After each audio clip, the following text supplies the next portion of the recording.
It seems like new photographers all have the same mistake when they're doing editing on their photographs. I think most of us are guilty of it. You know, it's just one of those things when you're learning the skill of editing and taking photographs, you just kind of fall subject to this problem. You can scroll through Instagram and see it all over the place. It's just one of those things. What is it and how to fix it, and should we fix it? I'm gonna tell you in just a minute.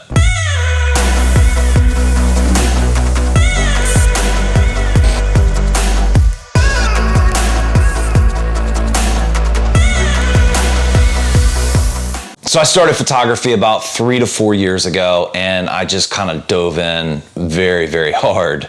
It's kind of what happens with me when I find, a new hobby of interest. But this one was, photography was different than the rest. It drew me in, and then it just kept drawing, which is awesome. And, I've really gotten a lot out of photography, and I can't wait to see where this passion takes me. It's an expensive hobby, but it is what it is. I just really enjoy it. It gives me a lot of peace. I think one of the reasons that a lot of beginner photographers could all have the same problem could partially be because of their skill and the equipment that they're using. This technique kind of masks what's going on as far as maybe skill level with focusing, as well as maybe, a lack of pixels or a lack of sharpness when it comes from the camera natively. And what I'm talking about is the clarity slider. And now in Lightroom, you have a texture slider. They both can do wonders or be disastrous when it comes to editing your photographs. Let's talk about what the clarity slider is before we go any further. The clarity slider simply increases the texture, the detail in the midtones. It really doesn't affect the highlights or the shadows a lot, but it really concentrates right in the midtones. And so the difference between the contrast slider and the clarity slider is the contrast slider focuses on all levels of the photograph when it comes to the exposure. It focuses on the highlights, the shadows, and the midtones. The contrast slider really brightens the highlights and darkens the shadows, and that gives you this dramatic feel in the picture. The clarity slider focuses directly in the midtones. And so what we can use the clarity slider for is adding texture and detail in the midtones of the photograph. And it works wonderfully in a lot of cases, especially if you use it locally. And right when you first start editing with the clarity slider, you're amazed. Your photograph has much more sharpness, it's more detailed, it has more texture. So what do you tend to do? Well, you tend to give her a little more, It worked well when you went up, 10 or 20 points, so I might as well slide it over to 50 and take it on up. Now we need to talk about the difference between an artistic touch and inexperience. There's many Instagram pages out there that have feeds that have clarity as, it's just way up and it's on all their photos. It's their style. And if clarity is your style, that's fine, but make sure it's obviously your style. You don't want it to be confused as a crutch for inexperience or poor performance when it comes to equipment. And when you're beginning, I think one of the things that happens is you just get tunnel vision. And if you don't know what tunnel vision is, picture yourself driving through a tunnel, and all you see is the light at the end of the tunnel, right? That's what you're focused on. But really there's walls and there's all kinds of stuff going on inside the tunnel, but you can't see that because you're strictly focused directly on the light in front of you. And when you're editing, this can happen. You're working with the sliders, you're getting it, the exposure the way you want, you're raising the highlights, you're darkening the shadows, you're bringing in contrast, and then you get to that clarity slider and you jack it up, and then you go down and hit some other sliders, and you come back and hit the clarity slider again, and you're tweaking it in 5 or 10 minutes in, and you're just still going and going and going, and you have tunnel vision. You're directly only looking at the detail that you're changing in the moment, and what you've forgotten about is you've changed things for the last 5 or 10 minutes, and some of the things that you're changing are counteracting some of the other things that you're changing. So one of the tips to avoid tunnel vision is here's the biggest one: stop. Just stop editing and come back tomorrow. because it's going to give you fresh eyes and it's going to allow you to see things in that photograph that you're probably not going to be as happy with as you were yesterday when you were editing the photo. And I can only say this because I know it's happened to me. I've been editing photos and, I think I got it perfect, right? I mean, it's just, I can't get it any better than that. I've taken it into Lightroom, I've taken it back into Photoshop, I've taken it out, the photograph is right how I want it. I'm going to export it, save it, I'm going to upload it to Instagram tomorrow. So then I get on the computer or my phone or wherever I've put the photo and I bring it up so I can put it on Instagram and I'm like, that's not the same photo. Like, it just doesn't look right. It's not the same photo I was editing yesterday, right? It's the same photo. I just had tunnel vision when I was, doing that edit, and I didn't see those areas that were kind of getting too far, didn't affect the picture the proper way. And so with fresh eyes, I noticed those problems, and now I can come back and adjust them. That's the first way to prevent tunnel vision when editing. The second way to prevent tunnel vision when editing, especially if you're pressed for time.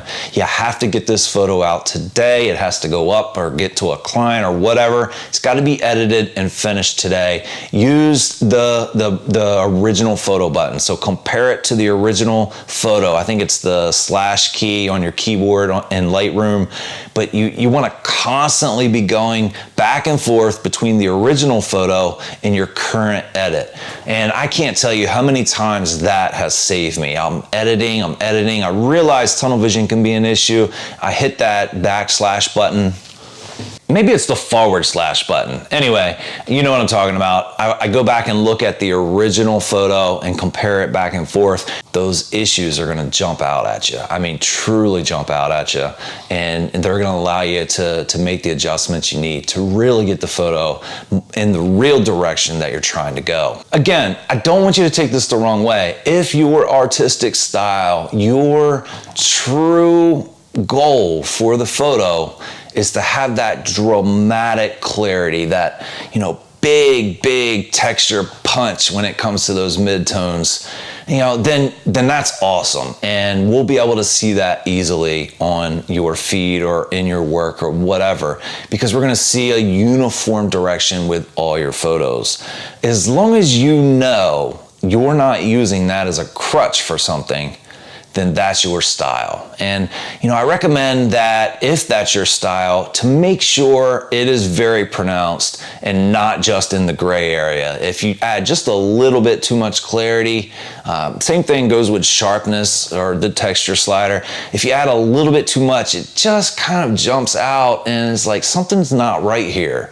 But if it's your style, I encourage you to go even a little further and push that photo a little more so that your style does jump out and say, all right, this is an artistic thing. This is a style and creativity thing.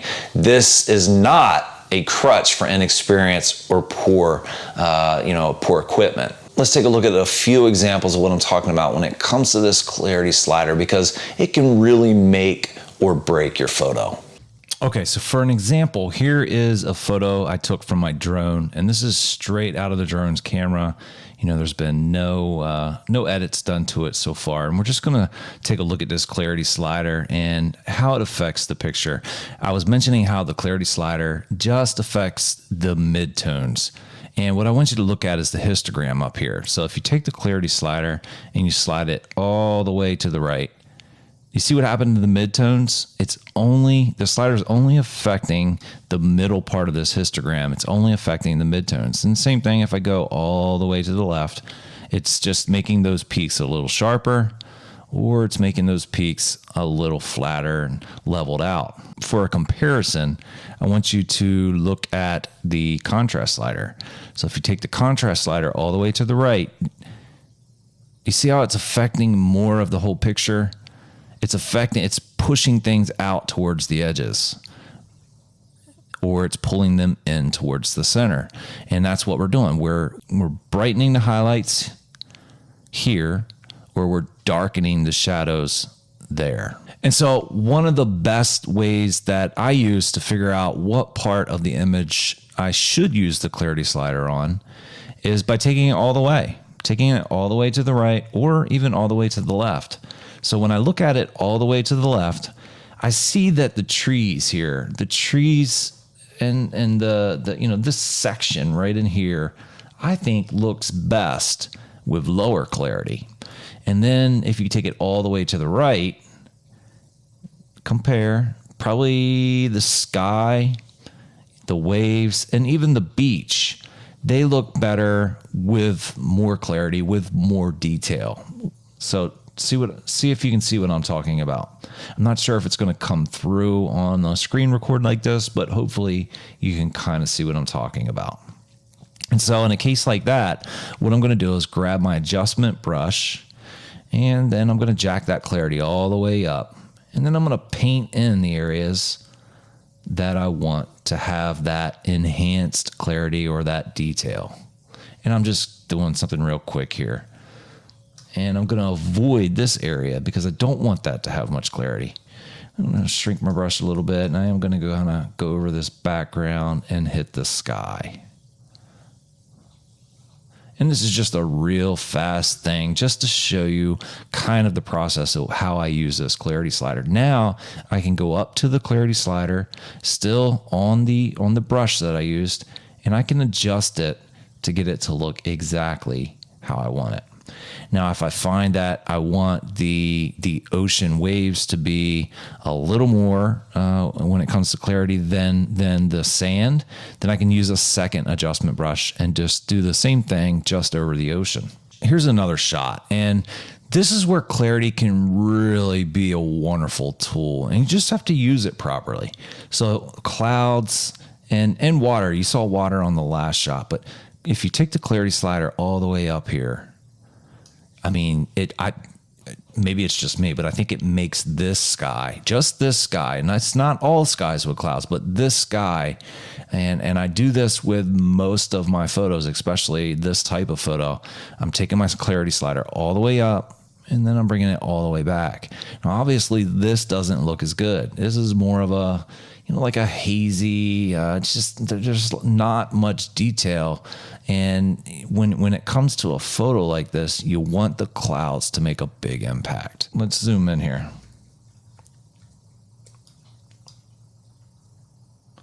Now watch the edge on these trees right here, okay? Do you see it to make the transition from this dark area to the clouds in this brighter area? The software is leaving a halo effect, and you can see it really well in the real dark areas. You can see it over here. Watch as I adjust it. Okay, and then that's more natural. And then as we get more clarity, we get a halo effect, and it's just right on the edge of the tree line. So you want to try to prevent that. And the best way to try to prevent that is, again, work locally. Locally takes longer, but it gives you a much better product. So you grab an adjustment brush, you jack up your clarity, and you paint in the sky, okay?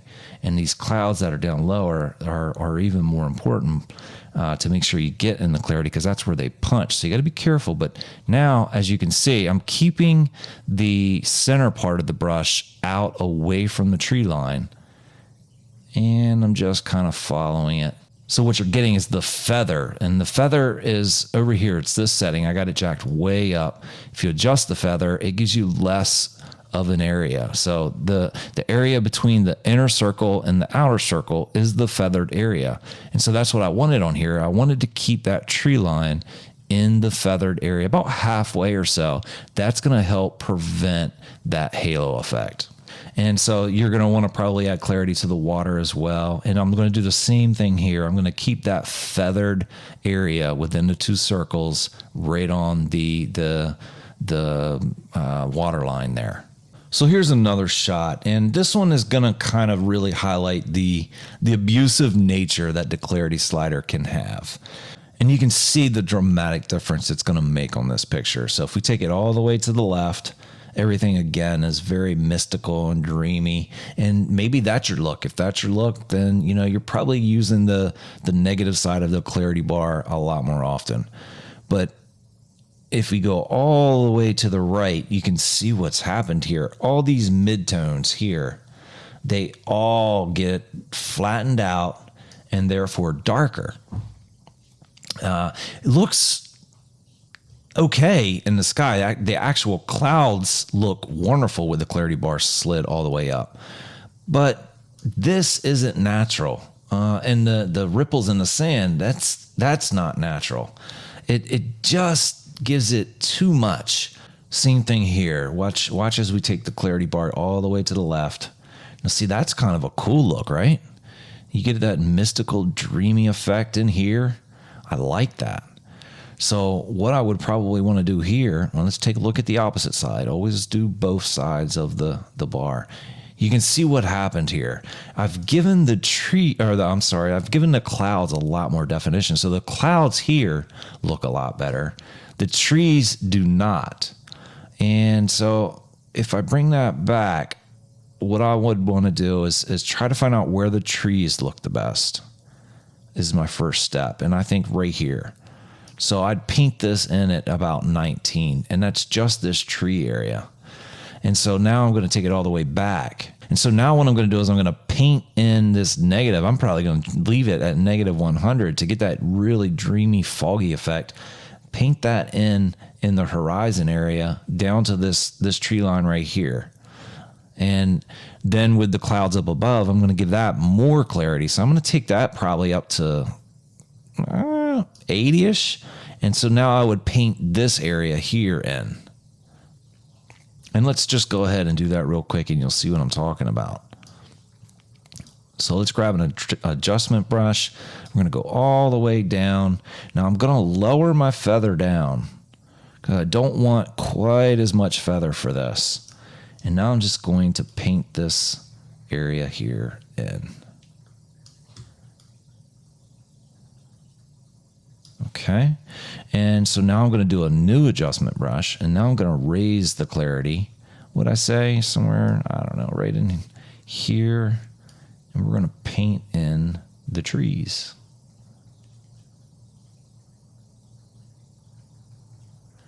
And so now I'm going to do another adjustment brush, and I'll take the clarity all the way up,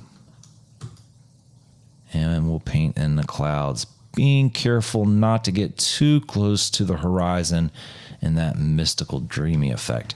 You see how I did that? With 3 different adjustment brushes, I got 3 different looks, and I focused the look locally as to what looked best in each layer of the photograph.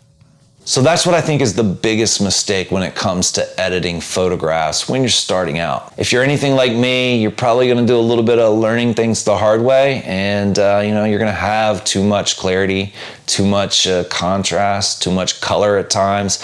And when you're first starting out, it's normal to have those issues. But if you want to save a little bit of that, trust me, be easy with that clarity bar, take it easy with it, maybe back off of it. Definitely make sure you don't have tunnel vision during your editing, and you're gonna have much better final photos when you get all done editing. I really appreciate you sticking around for the whole video. Please share the video with your family and friends, and I can't wait to see you on the next video.